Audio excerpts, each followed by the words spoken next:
Maya Oliveira, a 23-year-old digital marketing prodigy, seemed to have it all: fame, fortune, and a perfect social media life.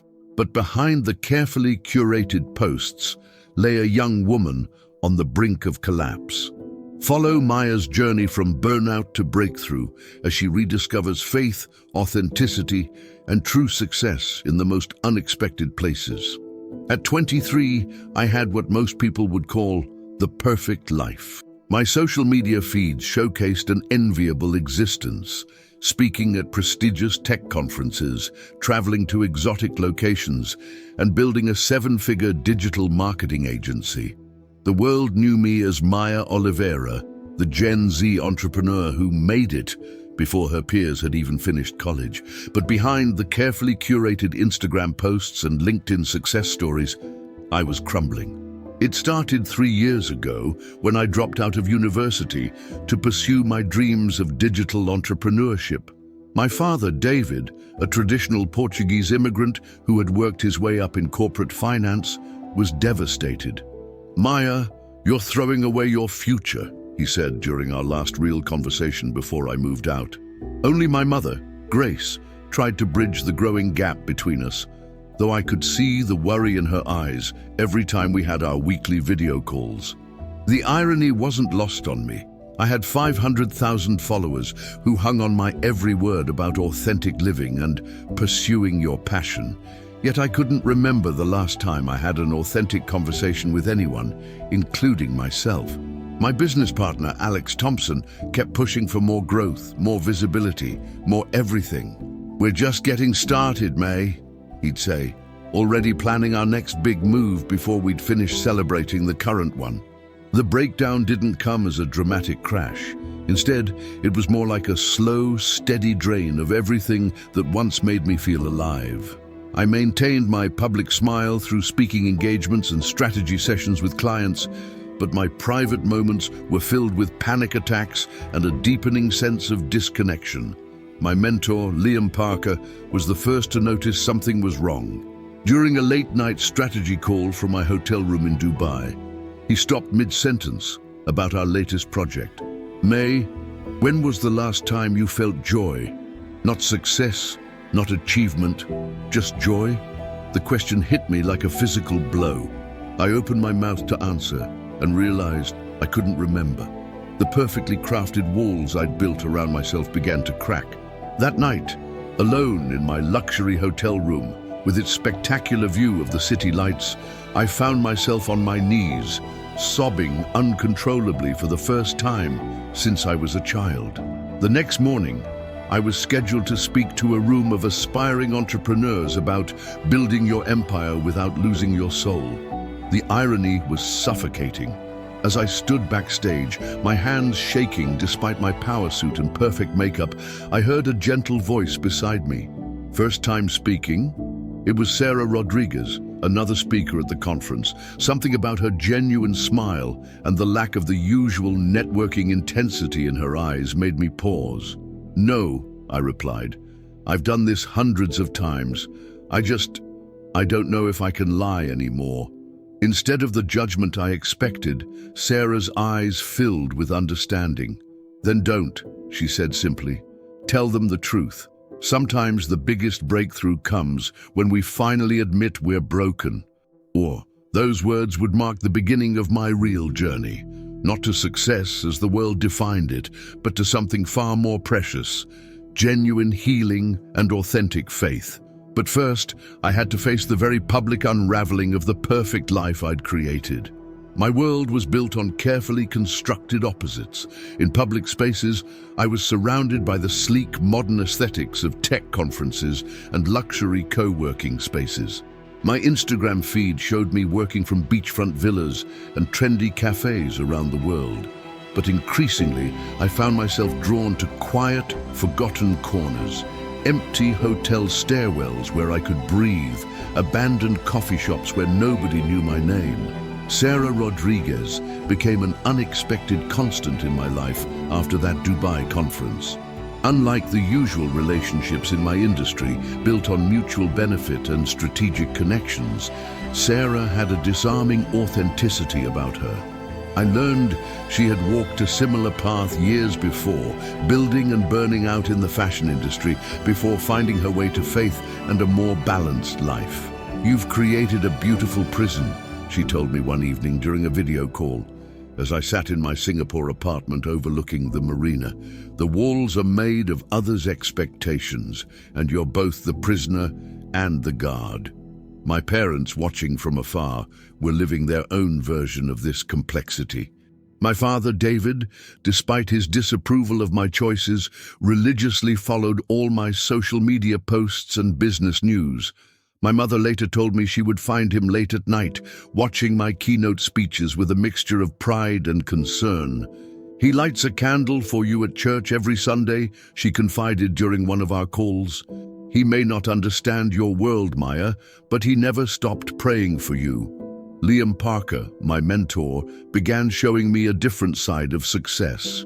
Behind his reputation as a tech mogul, I discovered a man who attended a small community church, mentored troubled teens, and prioritized his family over business opportunities. "I learned the hard way," he shared during one of our meetings, "that influence without purpose is just noise." Even Alex Thompson, my business partner, carried his own hidden burdens. His relentless drive for growth stemmed from a deep-seated fear of returning to the poverty he'd grown up in. Our partnership was a mirror of the larger tech world we inhabited. Successful but unsustainable, profitable but ultimately unfulfilling. The digital nomad community I was part of began to take on a different appearance to my increasingly aware eyes. Behind the exotic locations and inspirational posts, I saw others like me, successful, admired, and desperately lonely. We were all experts at positioning, engagement, and growth strategies, but novices at genuine human connection. It was in this context that I began to notice small signs of something different. A Bible app notification that I downloaded years ago but never opened. A recurring invitation to a digital creators faith group that Sarah had mentioned. The peace I felt during my brief visits to old churches in European cities, where the weight of centuries reminded me how temporary my urgent problems were. The unraveling began with a panic attack during a live stream. In front of 20,000 viewers, my carefully maintained facade cracked. I was explaining our latest course on mindful entrepreneurship when the irony of teaching something I clearly hadn't mastered became overwhelming. My voice faltered, my vision blurred, and for a terrifying minute I couldn't breathe. I ended the stream abruptly, but the damage was done. Within hours, clips of my breakdown were circulating across social media. Alex was furious. "Do you realize how this looks?" he demanded during an emergency team meeting. "We've got the Future of Digital conference next week and 3 major brand deals pending. You need to get it together, May." His words felt like they were coming from underwater. All I could think about was how I'd taught thousands of people to build their dreams, while my own life had become a masterclass in losing yourself. The comments and messages flooded in. Concerned fans, worried clients, competitors barely hiding their satisfaction at my apparent weakness. But it was the private message from my father that undid me completely. "Filha," he wrote, using the Portuguese endearment he hadn't used since I was small. "Come home. Whatever you're carrying, you don't have to carry it alone." Sarah tried to help me navigate the crisis. "You can turn this into a testimony," she suggested. "People respond to authenticity." But the thought of commodifying even this breakdown made me physically ill. For once in my life, I didn't want to optimize, strategize, or monetize. I just wanted to be real. Liam stepped in when several clients threatened to pull out. "Take a break," he insisted. "I'll handle the business side." But stepping back proved harder than expected. My identity had become so entwined with my online presence that silence felt like erasure. Who was Maya Oliveira without her platform, her influence, her carefully crafted image? The breaking point came during a conference call with our biggest client. They wanted me to share my mental health journey as part of their upcoming wellness campaign. "It's perfect timing," their marketing director gushed. "Vulnerability is trending right now." I ended the call, walked to the bathroom and threw up. That night, alone in my luxury apartment, I found myself scrolling through old photos on my phone. I stopped at one from 3 years ago, my last Sunday lunch at home before leaving for my big adventure.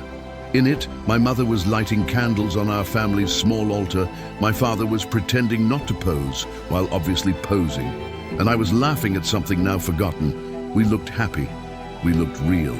With trembling hands, I opened the Bible app on my phone for the first time. The verse of the day read, "Come to me, all you who are weary and burdened, and I will give you rest." Matthew 11:28. I had used countless inspirational quotes in my posts over the years, but these words felt different. They weren't asking anything of me. They weren't trying to sell me anything. They were simply offering what I desperately needed: rest. Behind the main crisis, other threads of my life were quietly unraveling. My younger followers began sharing their own stories of anxiety and imposter syndrome, seeing in my struggle a reflection of their own. "Your breakdown saved my life," one message read. "I thought I was the only one dying inside while living the dream." These messages both touched and terrified me. I had never intended to be responsible for others' emotional well-being. My relationship with Alex grew increasingly strained. During a tense meeting, he revealed his own struggles. "I grew up watching my mother work 3 jobs, he confessed. "I promised myself I'd never be poor again, but lately I keep wondering if I've just built a different kind of poverty."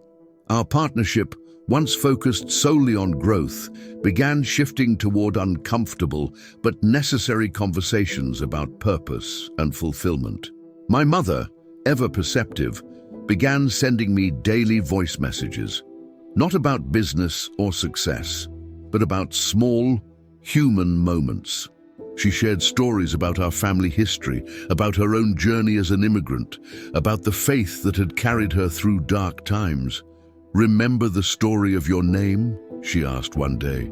"Maya, it means water in Greek, but in Portuguese it sounds like mais, more. I always thought it meant you were meant for more than just success." A subtle shift was occurring in my professional network as well. Sarah introduced me to other content creators who had found ways to align their online presence with their faith and values. They weren't as successful by industry standards, but they had something I craved: peace. One of them, a former Wall Street trader turned Christian mindfulness coach, became a steady source of wisdom. Meanwhile, Liam faced his own crisis when his teenage son was diagnosed with depression. "All these years helping others build empires," he told me during a vulnerable moment, "and I almost missed the collapse of my own home." His journey of reprioritizing family over business success ran parallel to my own search for authenticity. The most unexpected subplot emerged through my father's silent support. Though we barely spoke directly, I learned he had joined a prayer group specifically for parents of children in the digital industry. "We don't understand their world," another parent told me later, "but we understand worry and we understand love." The thought of my pragmatic father sitting in a circle, praying for his influencer daughter, broke something open in my heart. The moment that changed everything wasn't dramatic or camera-worthy. It happened on a random Tuesday in a small chapel in Lisbon, where I'd fled after cancelling all my speaking engagements. I hadn't told anyone where I was going. Not Alex, not my followers, not even Sarah. Only my mother knew, because some part of me needed to be findable, needed to know I wasn't completely alone. I had been sitting in that chapel for hours, watching elderly Portuguese women come and go, their prayers a quiet murmur in the stillness. One of them, her face as weathered as the chapel's stone walls, stopped beside me. Without a word, she placed her worn rosary in my hands and shuffled away. The beads were warm from her grip, smooth from years of prayers I couldn't understand, but somehow felt. In that moment, surrounded by the prayers of strangers and holding a borrowed rosary, I experienced something I had never found in all my motivational speeches and success strategies: pure, unconditional presence. I didn't have to be Maya Oliveira, the digital entrepreneur. I didn't have to be anyone at all. For the first time in years, I could simply be. My phone had been off for days, something that would have been unthinkable just weeks before. When I finally turned it on, sitting in a small cafe near the chapel, I found hundreds of messages. But it was a simple email from Liam that caught my attention. Sometimes God has to break down all our carefully built walls before he can build something real. Trust the process. That evening, I did something I had never done before. I went live on Instagram without any preparation, without makeup, without a strategy. My hands were shaking as I pressed the start button. "Hi everyone," I said, my voice barely steady. "I'm not here to teach or inspire today. I'm here because I need to tell you the truth." For the next hour, I shared everything. The panic attacks, the emptiness behind the success, the growing realization that I had built my life on shifting sand. I talked about finding myself in that little chapel, about the stranger's rosary, about the terrifying and beautiful possibility of living without a carefully curated mask. "I don't know what comes next," I admitted, tears flowing freely. "But I know I can't go back to who I was before, and maybe some of you need permission to stop pretending too." The response was overwhelming. Comments poured in. Not the usual empty emojis and superficial praise, but raw, honest stories of similar struggles. CEOs, influencers, startup founders, and students all sharing their own versions of my story. In our digital world of perfect presentations, authenticity had become the rarest currency of all. That night, my father called for the first time in months. "I saw your video," he said, his voice gruff with emotion. "I always prayed you would find your way back. Not to us, but to yourself, to God." We cried together over the phone, healing years of distance in shared tears. The immediate aftermath of my live confession was both beautiful and chaotic. I lost 3 major brand deals within 24 hours.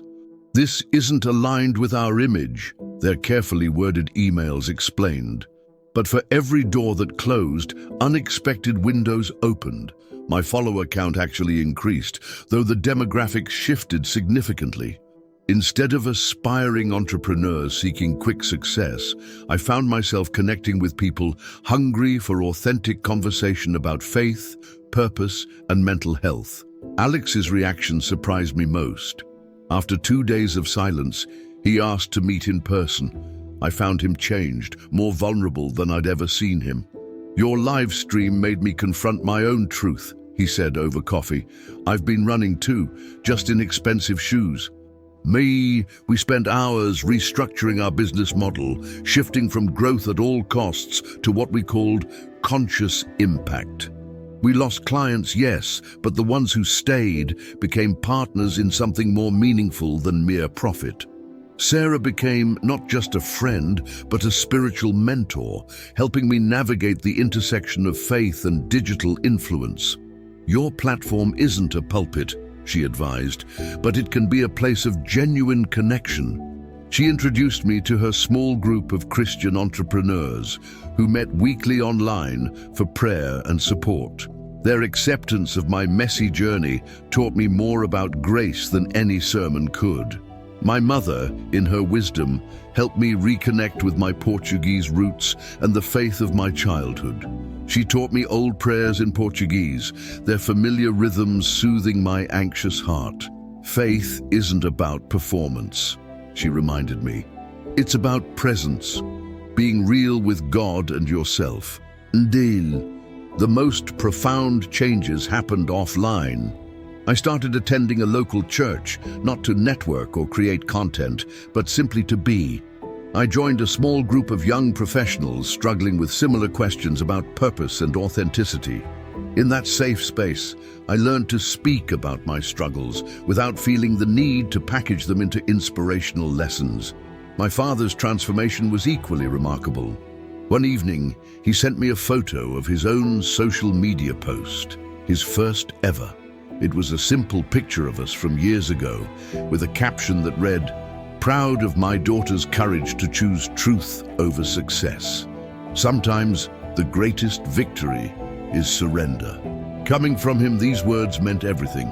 Professionally, I had to learn new ways of measuring success. Instead of tracking follower counts and engagement rates, I started measuring impact through transformed lives and genuine connections. Some of my tech industry peers thought I'd lost my mind. "You're leaving money on the table," they warned. But for the first time, I was gaining something money couldn't buy: peace. The real transformation unfolded in the quiet moments between posts and meetings. I started each day with prayer and reflection, something my former self would have dismissed as unproductive time. The stranger's rosary from the chapel in Lisbon became my constant companion, a tangible reminder of the moment everything changed. I learned its prayers in both English and Portuguese, finding comfort in their ancient rhythms. Our company underwent its own metamorphosis. Alex and I rebuilt it from the ground up, focusing on what we called heart-centered digital entrepreneurship. We started teaching not just business strategies, but the importance of mental health, spiritual well-being, and authentic community. Some days, this meant turning down lucrative opportunities that didn't align with our new values. Other days, it meant sharing our struggles as openly as our successes. "You've created a safe space for vulnerability in the tech world," Liam observed during one of our mentor sessions. "That's no small thing." He helped me navigate the delicate balance between sharing my faith journey and respecting others' paths. We developed programs that incorporated mindfulness, ethical business practices, and community service into digital entrepreneurship. The most profound growth happened in my relationship with my father. One Sunday, he invited me to his weekly prayer group for parents of digital professionals. Sitting in that circle of concerned fathers and mothers, I saw my industry through their eyes, both its potential for good and its capacity for harm. Their prayers for their children became prayers for the entire digital generation, and I found myself becoming an unexpected bridge between two worlds.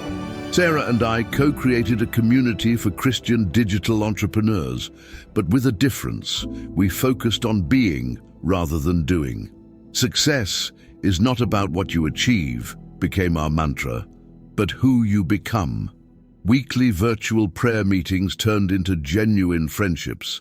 Members shared not just business challenges, but personal struggles, celebrating small victories in faith as much as financial wins. My public speaking took on a new dimension. Instead of delivering polished presentations about success strategies, I shared stories of failure, redemption, and the ongoing journey of faith. At one conference, after sharing about my chapel experience in Lisbon, a young startup founder approached me in tears. "I've been running on empty for years," she confessed. "Today, I finally feel permission to stop running." The most unexpected growth came through my mother's wisdom. She taught me to integrate my Portuguese heritage with my digital world, showing me how the values of family, faith, and community that I grew up with could transform my online presence. "You don't have to choose between your worlds," she said. "God can use both." My panic attacks didn't disappear overnight, but they became less frequent as I learned to root my identity in something deeper than achievements. I started keeping a gratitude journal, documenting not my successes, but moments of genuine connection. A heartfelt comment from a follower, a meaningful conversation with a client, a quiet moment of prayer. Moving on to the preparation for climax, 500 words. 1 year after my viral breakdown, I faced my biggest challenge yet, the keynote address at the same Future of Digital conference, where everything had begun to unravel. The organizers had been skeptical about inviting me back, but the overwhelming demand from attendees made them reconsider. "They want to hear your story," Alex explained. "The real one." In the weeks leading up to the conference, signs of divine preparation began appearing. My small group surrounded me with prayer and support. Sarah flew in early to help me prepare, not just for the speech, but for the emotional weight of returning to where it all started. "This isn't just your story anymore," she reminded me. "It's a testimony of God's faithfulness." Liam helped me structure my presentation, but not in our usual way. Instead of PowerPoint slides and statistics, We built it around moments of genuine transformation. Share the chapel story, he advised. Share the rosary. Share the mess and the miracle. The old Maya would have considered this professional suicide. The new Maya felt a deep peace about it. My father surprised me by asking to attend the conference. "I want to understand your world better," he said. My mother prepared traditional Portuguese prayers for me to read each morning of the event. The blend of old faith and new purpose felt like a completion of sorts, a bridge between who I had been and who I was becoming. The online community we'd built rallied around me. Messages of support poured in, not with the usual toxic positivity of the tech world, but with genuine understanding of the spiritual significance of this moment. Many planned to attend the conference not for networking, but to stand in solidarity with a different way of being in the digital space. In my final preparation session with Sarah, she asked me a powerful question. What if your breakdown wasn't the disaster you thought it was, but God's way of breaking through? As I pondered this, I remembered the words from my Bible app that first night. "Come to me, all you who are weary and burdened." Now, a year later, I understood that invitation in a whole new way. The night before the conference, our small group gathered in my hotel room. As they prayed over me, I felt the weight of the moment, not as pressure to perform, but as an opportunity to testify to a different kind of success story. One where weakness became strength, where failure led to freedom, and where professional crisis became spiritual calling. The conference hall was packed beyond capacity. As I stepped onto the stage, I clutched the worn rosary in my pocket, no longer just a stranger's gift, but a symbol of everything that had changed. In the front row, my father sat beside Alex and Sarah, three people from different worlds united by my journey. My mother had helped me choose my outfit, not a power suit this time, but a simple dress that reminded me of Sunday mornings in Portugal. "A year ago, I stood on this stage as someone else," I began. I was Maya Oliveira, the success story, the seven-figure entrepreneur, the digital prophet. I paused, letting the weight of those words settle. Today, I stand before you as just Maya, a daughter who got lost and found her way home, not just to her family, but to herself and to God. For the next hour, I shared everything, the perfectly curated lie I'd been living, the panic attacks in luxury hotel rooms, the moment of divine intervention in a small Lisbon chapel. I talked about the rosary, still warm in my pocket, and the prayers of strangers that had become my lifeline. The usual conference buzz of laptops and phones fell silent. In their place, I heard sniffles and saw tears being wiped away. "Success isn't a destination," I continued, my voice growing stronger. "It's not a follower count or a profit margin. True success is having the courage to be authentically who God created you to be, even if that person doesn't fit the world's definition of achievement." Then came the moment that transformed everything. I asked everyone to turn off their phones, a radical request at a tech conference. "For the next 5 minutes," I said, "let's do something we never do. Let's be fully present. No documenting, no sharing, no posting, just being." In the sacred silence that followed, I led them in one of the simple prayers my mother had taught me, first in Portuguese, then in English. The words echoed through the hall, not as a performance, but as a genuine invitation to something deeper.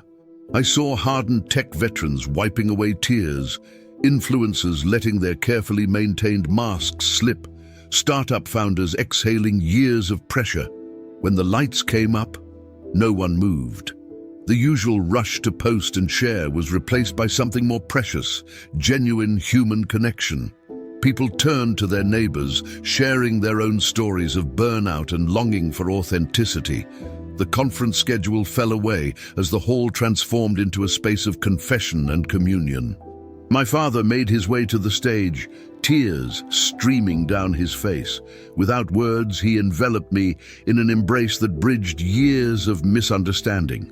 Sarah and Alex joined us, and soon others followed. What had begun as a keynote speech became a moment of collective healing. Today, 2 years after that transformative conference moment, My life looks nothing like the success story I once chased. Our company still thrives, but with a different measure of success. We've become known as pioneers of what we call soul-conscious entrepreneurship, helping digital leaders integrate their faith and values into their business practices without compromising either. The viral video of my breakdown still surfaces occasionally, but now it's shared as a testimony of God's redemptive power. My father, once skeptical of my chosen path, has become an unexpected partner in our ministry to digital professionals. He hosts monthly dinners for young entrepreneurs, combining his business wisdom with the spiritual insights he once kept private. My mother's prayers, once whispered in worry, are now shared openly in our online community's prayer sessions. The blend of Portuguese tradition and digital innovation has created a unique space for others struggling to bridge their cultural and professional identities. The rosary from Lisbon hangs in my office, reminding me daily that sometimes our greatest breakthroughs come disguised as breakdowns.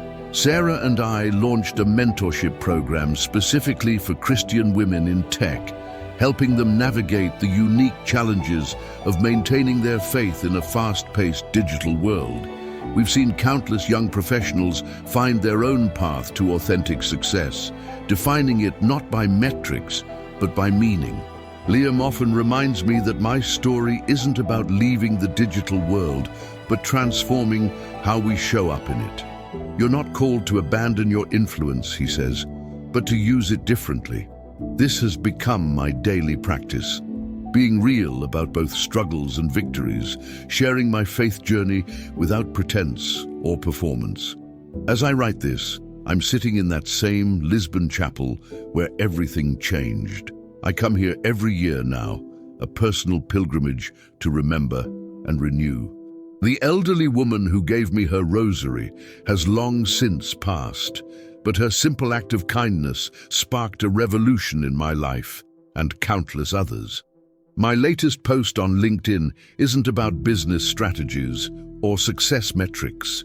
It's a simple photo of sunrise through the chapel windows with the caption, "Success is finding your way home." The metrics are lower than my old viral posts, but the impact is immeasurably deeper. This journey continues to unfold in ways I never imagined, showing me daily that God's version of success often looks nothing like our carefully planned dreams, but ends up being exactly what our souls needed all along. If you're struggling with addiction, questioning your faith, or wondering if God can use you, know that He can transform any life, any workplace, any situation. If this story touched your heart, don't forget to hit that subscribe button and give this video a thumbs up. Share it with someone who needs to hear this message of hope. Have your own story of transformation.